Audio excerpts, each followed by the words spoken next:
Hello, everybody. My name's Adon, and welcome to the Oddcast Podcast. I'm here with Jerry, Francisco, and Sterling. We can just start off with the recent fires that we've had in California. There's been a lot of talk that it's been mostly PG&E's fault, but I'm not really sure about that. But it was also talked about that it was PG&E's fault's last fire. I think it was in last October, I believe, or do you guys? About the same time as it is now, yeah. Yeah, the fires then and now. This is the worst fire we've had in California, right? I believe. Yep. And there's a lot of people that lost their homes. Schools were burned, and overall, what do you guys think about the fires that happened? It's sad to know how many people are affected. I went to a wedding in LA last weekend, and someone down there is actually housing someone from Paradise. They're housing someone from Paradise because the whole town had to get out within couple of hours. Mm-hmm. It's just thousands of homes were burned, and just to think of how far the distance between those two cities are, and how they're actually helping out with taking care of people who are affected by them is kind of crazy to think about. Yeah. My stepdad's friend, he's actually a pilot. He's a Coast Guard, so he flew. Well, he was in a helicopter, and he went. He said that he took a picture, and when he took the picture, you can just see smoke just over California, and it looked bad. And I was just like, wow, just the way it looks. When we're down here, it looks kind of normal, but when you're up there, it looks bad. And I was like, wow. And there was people outside just not even wearing masks, without protection, and that can cause serious damage to your health. Actually get a scale on how big these fires are. I have a friend in Spain right now who has been talking to me about the news there lately that actually have been broadcasting the fires that are happening here in California, and that kind of gives you an idea of the degree of the monumental size of these fires, and if they're being broadcast in other countries, across seas, how big and how terrible they must be for some people. So it's pretty impressive to see how this cannot affect only where it's happening, but also people around the world. Sometime last week, it was reported that California was at the air quality in California all around was the worst in the world. Mm-hmm. And that was weird to have happen. California usually gets broadcast news out, we usually get talked about for good stuff, and having stuff like that where we're the worst in the world, with air, where it's unhealthy for everyone in the state. The smoke was so bad all the way down until LA. There's the fires in LA, and then there was the fires in Paradise, and the smoke from those two fires covered the whole state. You couldn't get out of the smoke no matter where you were. So it was, unless you went really far to the coast, or if you went to Nevada, there was no way to get out of the range of the smoke. Mm-hmm. And the worst, thinking about the people that lost their homes, I feel it's worse if your home didn't burn down, because you don't get the insurance money. You can't claim the insurance money for your home burning, and there's nothing left there, so you can't. It's not like you can go back to your house. So you just have a house there that you can't actually use. So I feel bad for the people whose houses actually stayed. It's weird to say, but the people who didn't lose their homes, I feel have it worse, because at least the other people can get right back on their feet and move. I heard that one of my family friends had a house there, and his house didn't burn down, and he got a $5,000 check. Mm-hmm. That's not going to do anything for him. He doesn't have water, electricity, gas, or anything. So that really like that would suck so much. Yeah, it's estimated that at least 85 people died in the fire. That's just a recent estimate, and just that, I mean, that's sad for those people that have lost their lives to the fire.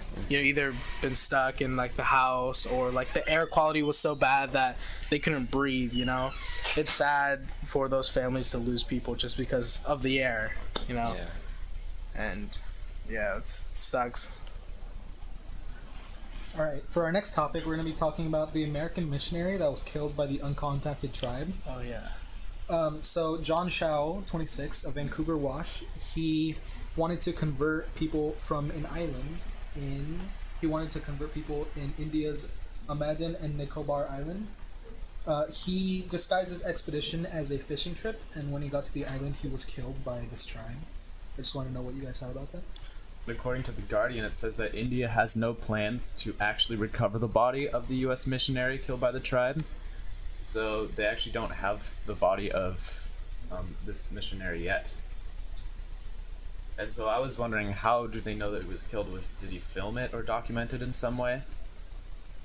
I believe that the report said that he kept a journal and he talked about it, but I could be mistaken.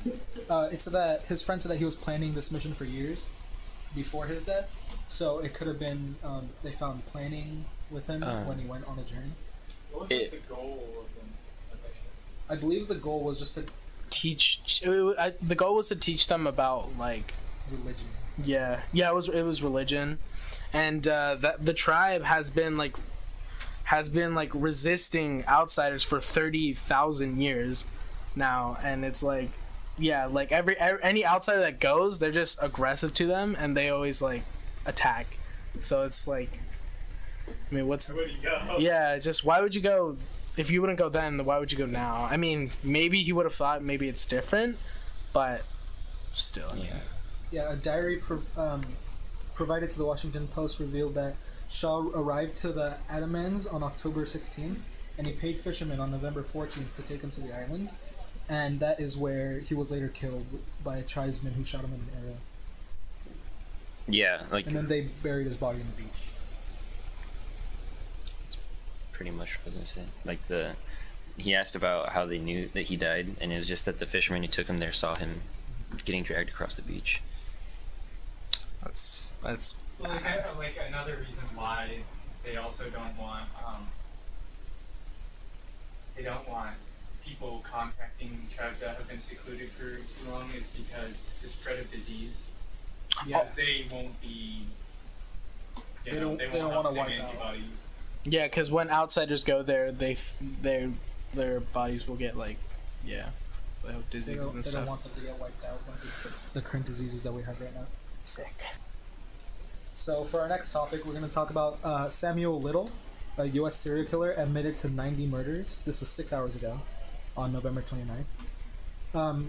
He was in court, and the FBI believes Sam Little, who is 78, may be among the most prolific serial killers in the U.S. criminal history. He has confessed to dozens of women, to murdering dozens of women across the country, from 1970 to 1920, or to 1970 to 2005. How many people? It just said dozens, and investigators say that they have already linked him to about 34 murders. Jeez. He's currently serving life in prison after being sentenced in 2014 for the murders of 3 women. And he's been in custody since September 2012 when he was arrested at a Kentucky homeless shelter and transferred to California where he was wanted on a drugs charge. Does it say how they caught him? It says DNA samples taken from Little were then linked to the unsolved deaths of 3 women in Los Angeles County in 1987 and 1989. So how do you guys feel about that? I'm surprised how he got away with so many murders and then had to admit.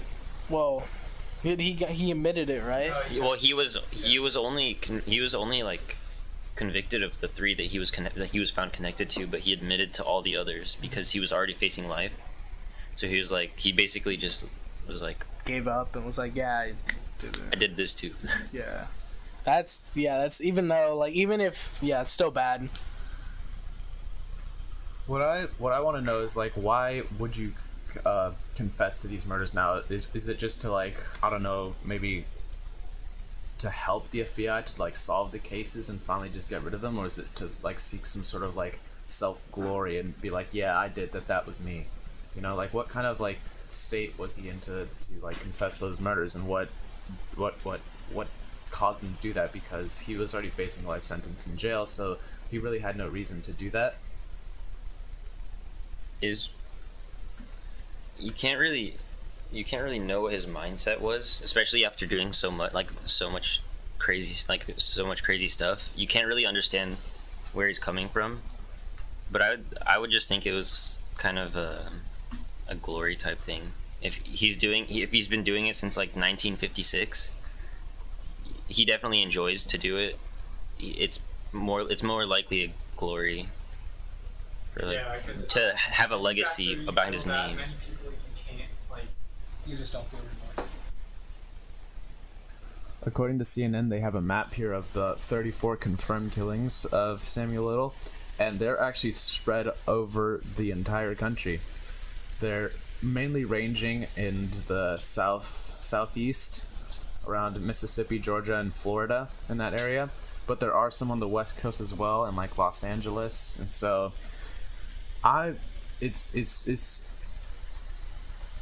it's really, I don't know, sometimes it's confusing to me, like, why they would do this. Was he like some sort of hitman, or was this just like that type of like certain mindset that serial killers have, with just like they have a drive to like kill people? All right, we're going to talk about another topic. Alabama Mall Thanksgiving shooting. The suspect was arrested. oh yeah, I heard about that. Yeah, I saw that one too. A man suspected of shooting attack at an Alabama mall is in custody after police admitted to killing the wrong man.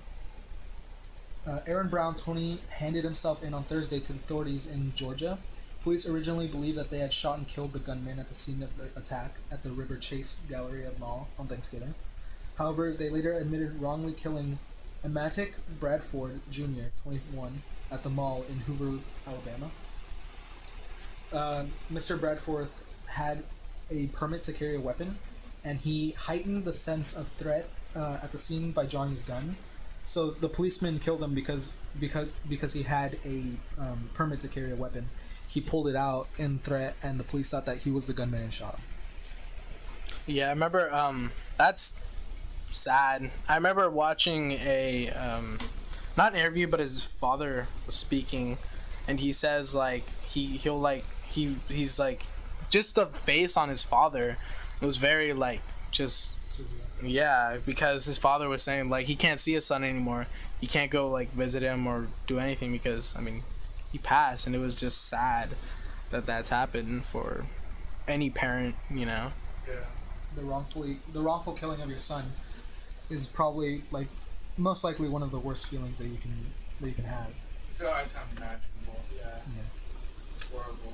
And apparently the initial shooter, who's also been publicly identified, is still at large. So they have not apprehended him yet. Oh, they haven't? No. Oh, God. Oh, no. That was No. a couple, like, That weeks was- ago.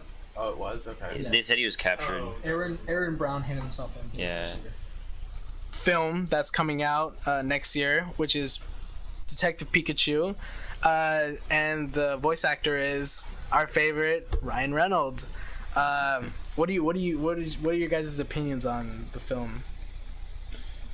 Well, I mean, I watched a bit of Pokemon when I was a kid growing up, and Ryan Reynolds to me does not seem like the type of person to embody like this cute but also like really feisty like Pokemon from my childhood.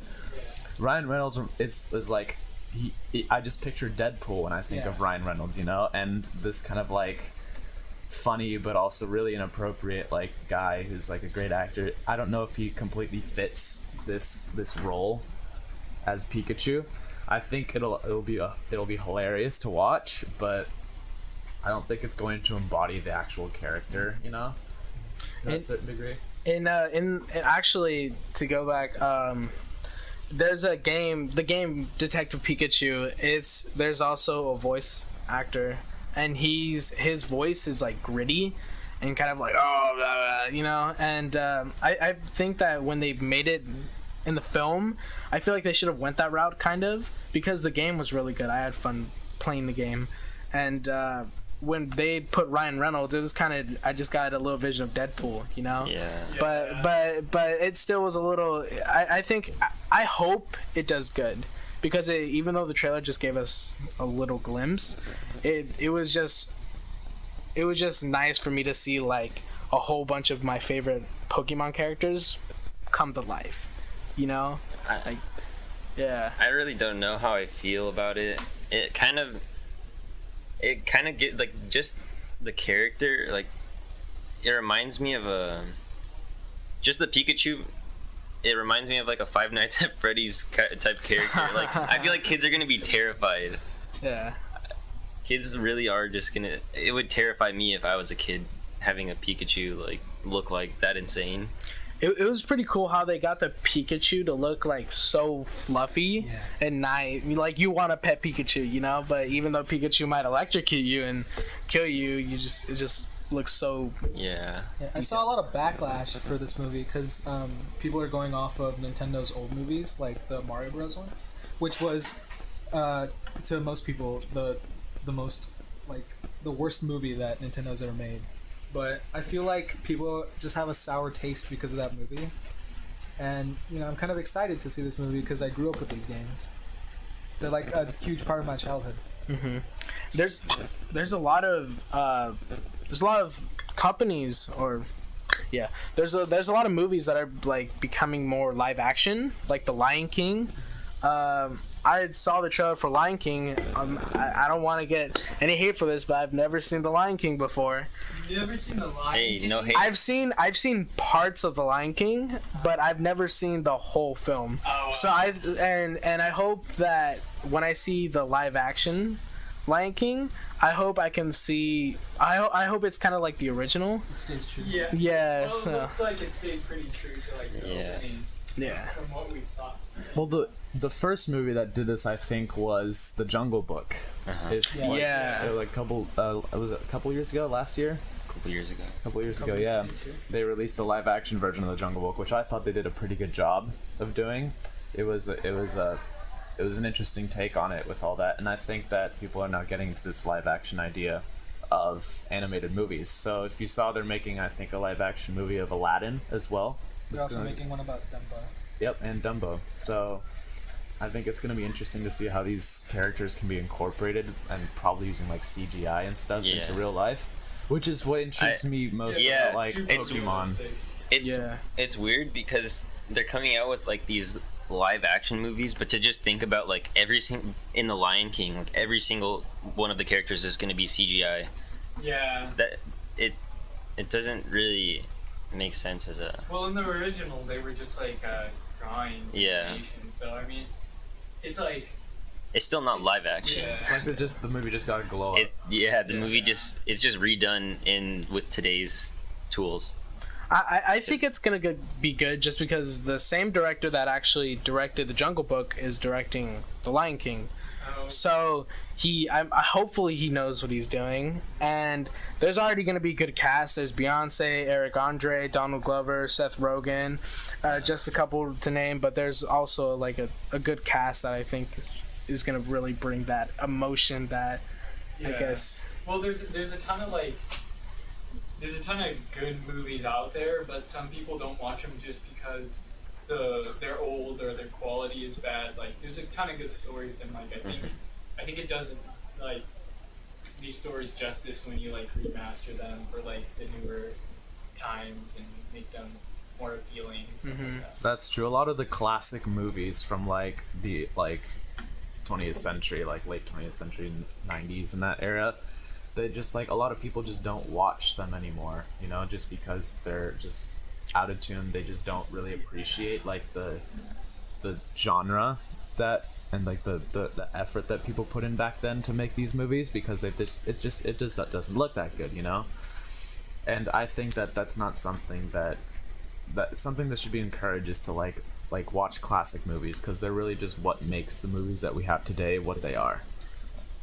Something that really interests me about like what route they're gonna take for this is there's a lot of really emotional parts in the movie. They like can actually hit you hard if you are following the characters. So I feel like it's gonna be nice to see where they go with that, and just having it be so much like look so realistic. Mm-hmm. They can actually make it like really. They can actually make it really emotional for the viewers. And another movie I'm actually excited for is Toy Story 4.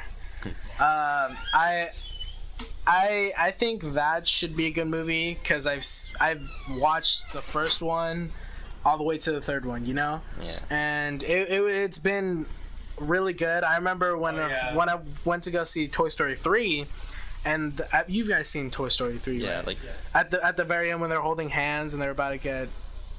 mhm. Yeah, it's like that one moment in SpongeBob when they like get dried up. Yeah. It was, that scene was so like emotional that my father actually said he cried a little because he thought they were gonna die, and I was like, man, I was like, you're weak. Nah, I'm just kidding. No, but that was a sad moment too, and I think Toy Story 4,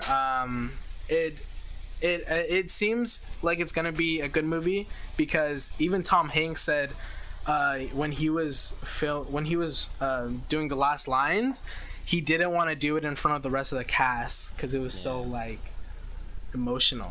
So I'm really interested to see where they go with that movie too, because I felt like the ending to Toy Story 3 was really good, and I didn't know how they were gonna continue with another movie if they were ever going, like if they ever were. Mm-hmm. I just thought like that would be like a really good ending for the series. So coming into another one, I'm not sure which direction of this like they're gonna take the story in, and it's really interesting. It's gonna be really interesting to see where it goes.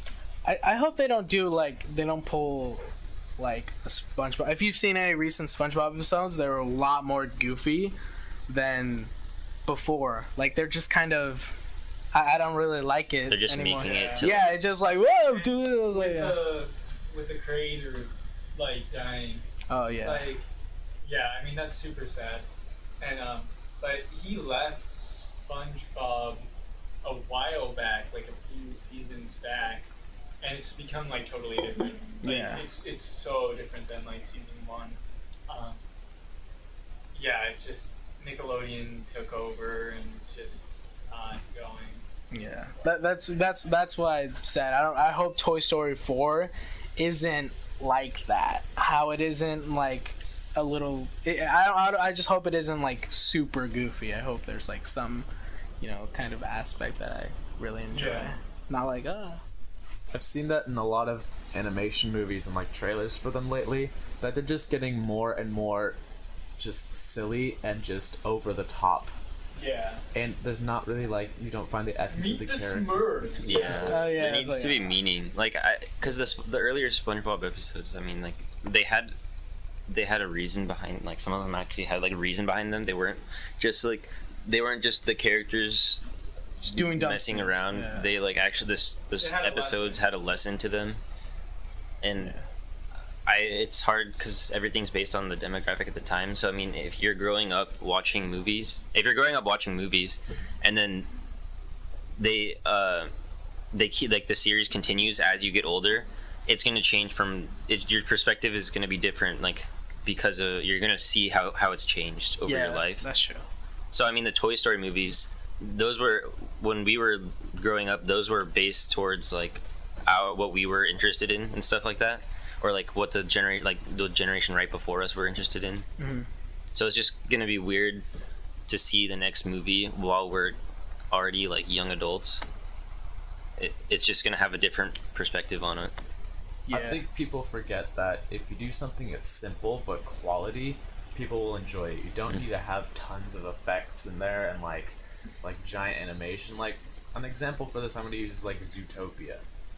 So Zootopia, I like forgot that was a thing. yeah, Zootopia came out a while ago, and I watched it when it came out on DVD, and I thought it was an interesting story, but just the amount of just colors and that just blasts you with Yeah. just complete effects and all that stuff. It's just a little bit too much. So if to create a story that is like interesting but simple and that really like hooks you into it, is like having good characters, having just like a good story and it's like well thought out. And like a good example of that I think is like Finding Nemo. Yeah. Like You know? everybody remembers movies Yeah. like that. Everybody remembers The Sleeping Beauty. And even Finding Dory was good. That- I'm not yeah. gonna lie, that was good. It was silly, but not too much. There was some kind of like, a lesson, like family is like always stick together. And then she tried to look for him and something Yeah, happened. I mean, I think the first one did it just better because, Yeah. but it was. I mean, It's like- still good. It had a good story, good lesson behind it. You guys remember that Toy Story scene where he's fixing Woody? And he does the little chair. You don't remember that? You don't remember when he's like, when Woody's arm is like, he needs to stitch. It's like some old guy, and he needs to stitch Woody's arm out. That was pretty satisfying. Sorry. I don't know. I actually really like agree because I'm a sucker for like a good plot in movies, and if they can tell that while still having interesting scenes, like the point of having the action and stuff, the unneeded like effects is because they don't want it to be too slow. But if they can add some of that in while having a really good plot, like plot is just really important to keeping your attention because you're following along the whole time, and it's not just in like Zootopia. It was so weird because it would go into action that was unneeded when it could just be developing the story. And if they can do that in this movie, because I know that in Toy Story 3 they added some stuff that I was like, why is this going on for so long? Like Yeah. with in the like daycare that went on for too long. I felt like it's just like a little too long, but it's like it still was really good. I feel a series of movies that kind of captivates this would probably be like Despicable Me.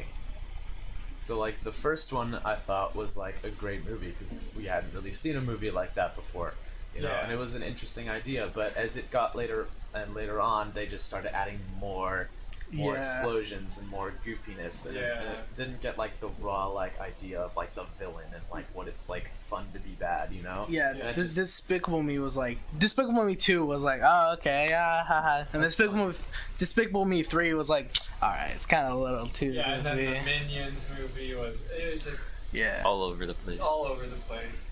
Yeah, but I think the first one did like a really good job, and that's why it got so popular. But then, as it went on, it just became.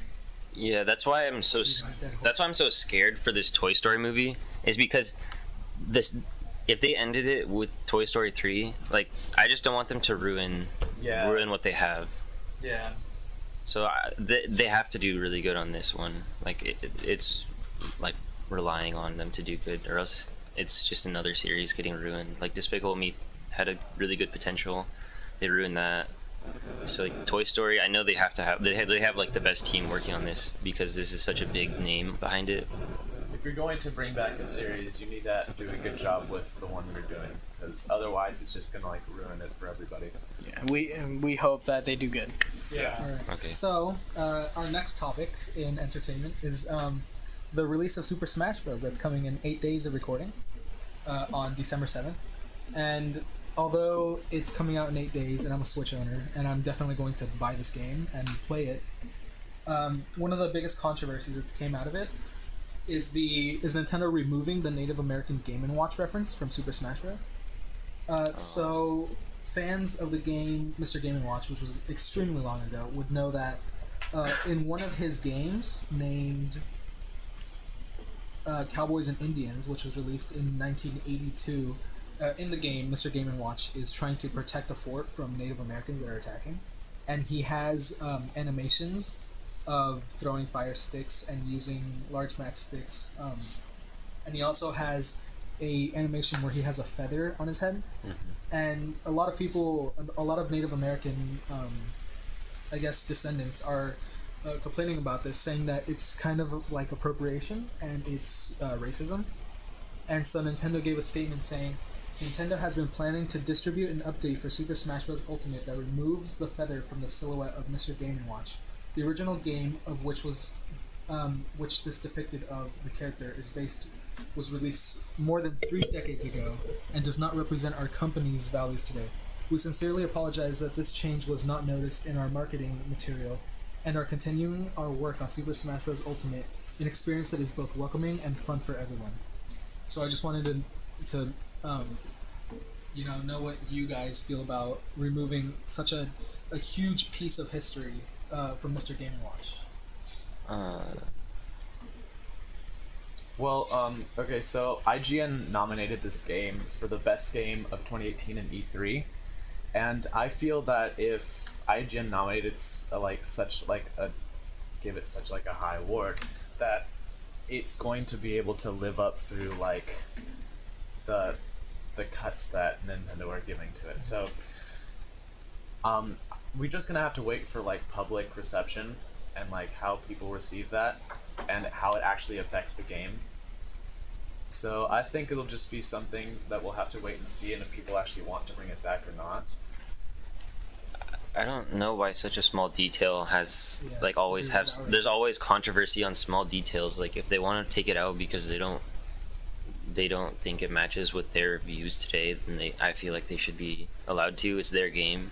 Fan input really matters, but when it's something that's just a detail to a detail that isn't even always showing on the character, it only shows during animations, I don't think that anyone should really care. I think they're just making a big deal out of it because they just want, I don't know, it just doesn't make sense to complain about a small detail. Yeah, well, the whole thing is really representative of the times and all that, today's world and the political landscape that we live in.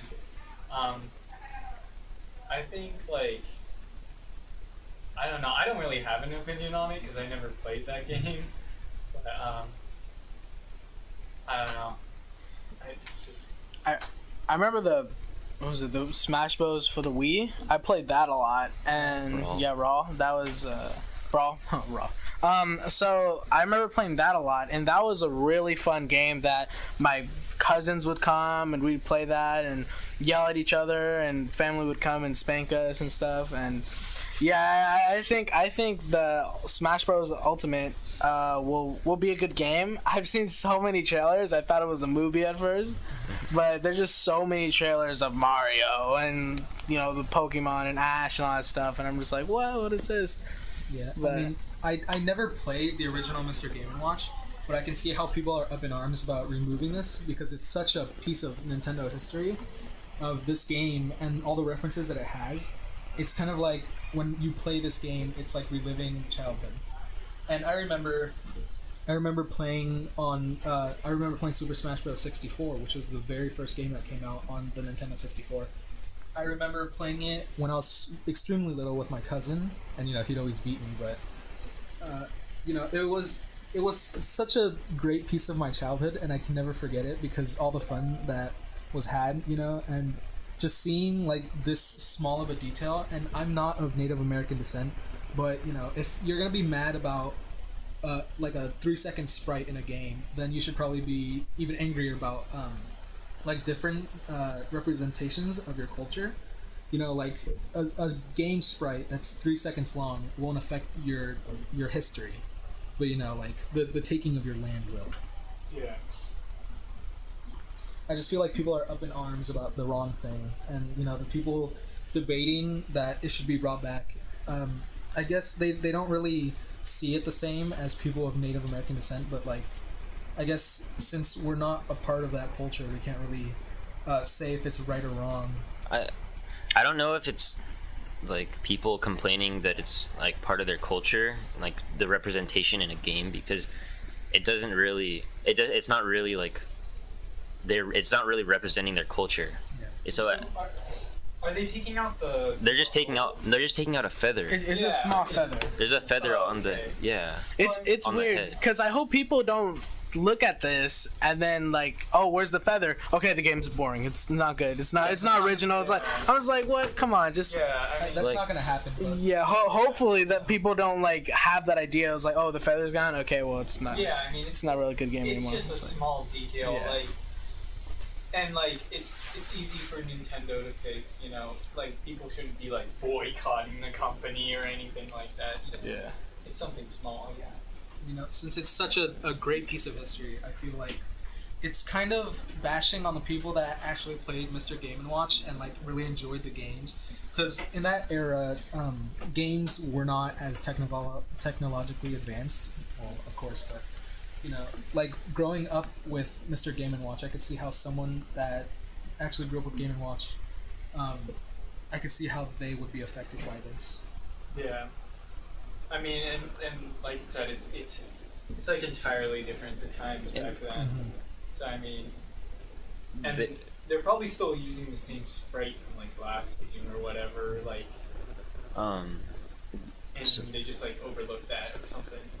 So I don't think it's the people aren't mad, but it's not the people that think it represents their culture, because the reason they said they're taking it out is because it's like stereotypical of the Native Americans. Like the feather is just like, they thought it was just stereotypical, like racist towards them, because it doesn't like, oh, a feather just happened, like putting a feather on your head, it means you're Native American. Like that does not represent our culture. Yeah. That's I think that's the reason they're taking it out, is like it was more of it felt more like a racist remark, and they didn't think that they should leave that in their game, like stereotyping a whole culture just with one feather like on the head. So I think the people, I don't know if the people are mad that they left it in for so long, or like the people, you said that people were mad because it's part of their childhood, but would you rather have something from your childhood stick, or would you like want to stop like this kind of stereotyping a whole culture? Yeah. So I think they just chose like, well, you'll get bad press if you like, they're like, okay, we're gonna get bad press if we leave it in, but people like our older demographic is gonna get mad at us for taking it out because it represents their childhood. I think that it was just better to take it out of the game. Yeah. And like, even though it's just such a small detail, I mean, when you're playing this game, you won't really like look at it and just be like, oh, that's bad. You know, even though this is happening and there's some changes happening, I'm still gonna play Super Smash Bros. Ultimate. Like, it's gonna be such a great game, and I'm ready for I'm just waiting for the 8 days to pass. You know? The story mode or whatever looks really cool. Is anyone else gonna play it? Because I was honestly debating if I should just get a Switch just to get the game. I bought a Switch. Yeah, I bought a Switch, not with Smash. If you guys buy it and bring it, I'll play it. But I know that you guys are already gonna have it, so I mean, Is it on Xbox? Nah, I'm just kidding. I was like debating just getting one just for the game. I might get one over winter break and come back with it, but that game's gonna be so fun. Yeah. So some people have been kind of pissed that because, according to Nintendo's statement that everyone is here, some people who have been like fans of this game for a while have realized that Waluigi is not included in Smash Bros. That just became a whole meme. Oh yeah. Dude, they're like, someone tweeted like a long time ago that I bet Piranha Flower will get put in before Waluigi, and then they announced it. They announced it. I was really confused why they put a gosh darn potted flower in the game. Besides Waluigi, I was like, oh, okay, they put the flower in. Where's Waluigi though? I mean, the DLC's coming out, and I can't wait until they announce the character. Yeah, they're like Rainbow Six. No, I'm just kidding. They're like, wait. All right. Have you guys seen any of the old Rocky movies by any chance?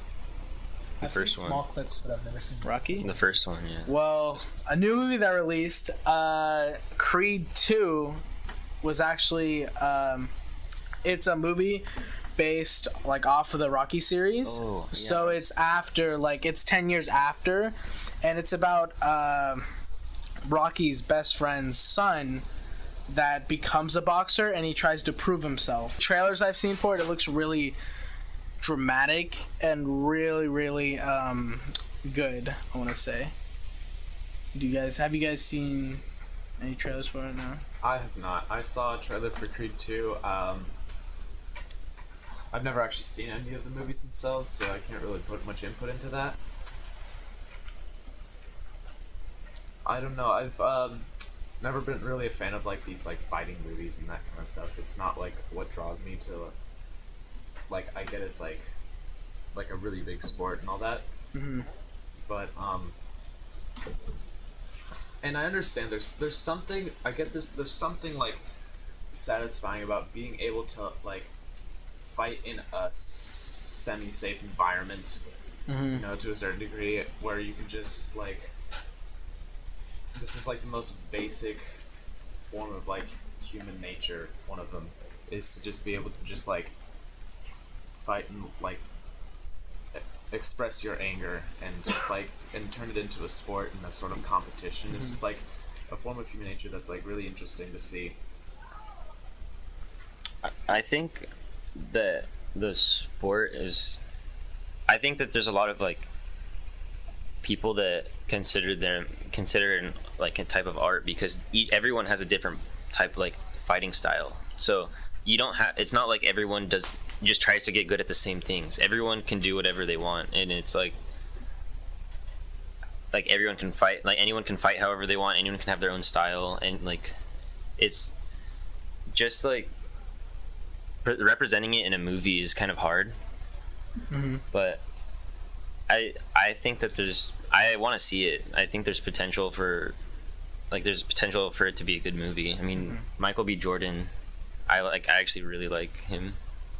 I think he could do good in this position. Yeah, he actually gained 30 pounds in muscle just for the first Creed movie. And he just, I mean, if you've seen the recent Black Panther movie, not recent, but Black Panther, you'll see, you know, he's come a long way from, you know, being this small guy and small actor to this, like, big actor. And, like, I don't know, what should I call him? Ripped? Or... or lean. Yeah, he is. Especially after this movie, like, he definitely is now. Yeah. And well, actors, what they go through sometimes is like crazy.